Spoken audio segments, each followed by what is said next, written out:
Welcome back to Hannity. So this past weekend, 2016 GOP presidential frontrunner Donald Trump at President Obama's record regarding African Americans. Watch this.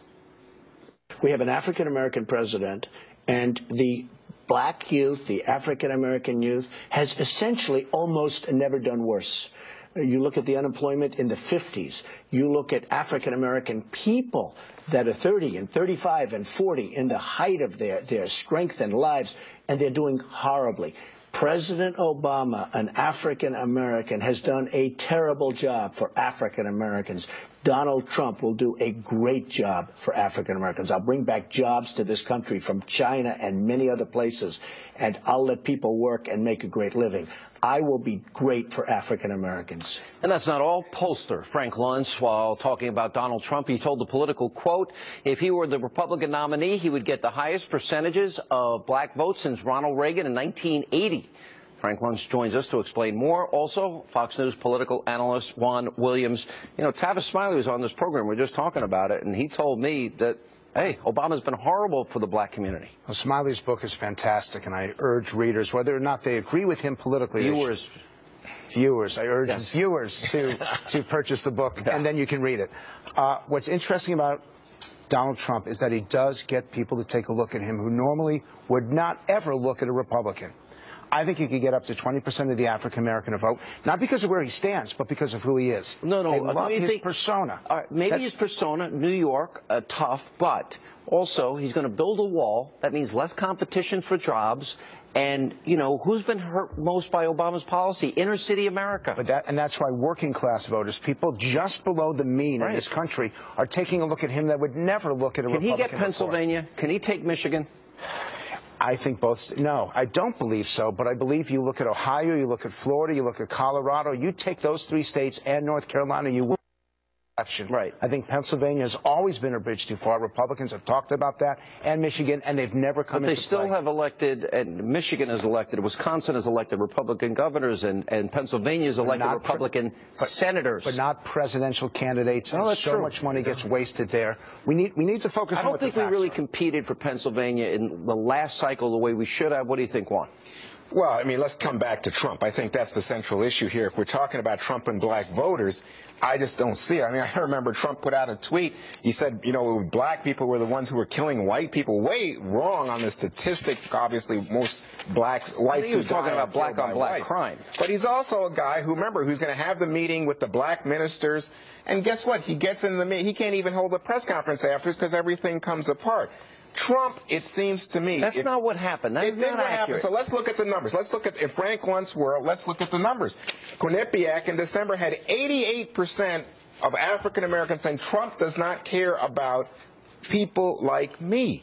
Latinos, obviously, 80% negative on Trump. And the same numbers for Hillary. Hillary's connected with nobody.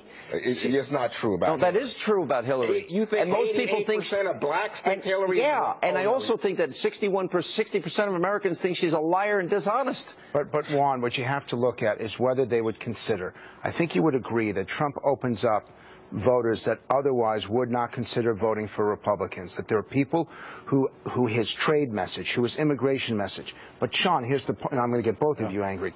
There's also a group that would lean away from Trump. Trump has challenges among women, particularly younger women, and he's challenges within the Latino community. Terrific. So you gain some, you lose some. But Sean's retort is going to be that Trump can do a lot with his populist appeal to white, working-class, blue-collar voters.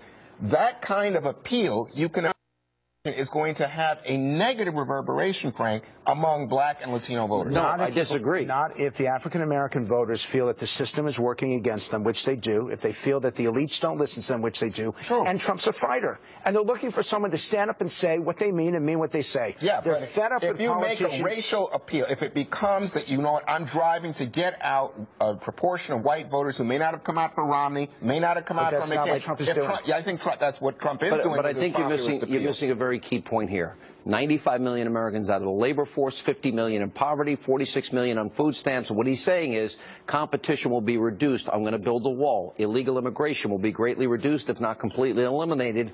And he's also saying, I'm going to entice corporations to bring the $1 or $2 trillion overseas back and to stay in America and build their plants in America. And what happens when he says, and I am not going to raise taxes on the rich, I am not going to raise the minimum wage. Nobody said at all. Wall Street and hedge fund operators hate him. I'm not in favor of the federal government helping with education for my children. You think, how's that going to play? Hedge fund managers hate him. Wall Street hates him. Well, let's give the numbers. The best a Republican has done among the African-American vote was 14% in 1980. Romney got in the single digits. If Trump even takes it to that 14%, that changes Ohio. That changes Florida. These are significant numbers, significant votes. One other thing, that's Frank, what I'm looking at. And Hillary will not draw the high numbers of black Americans to the polls the way Obama did.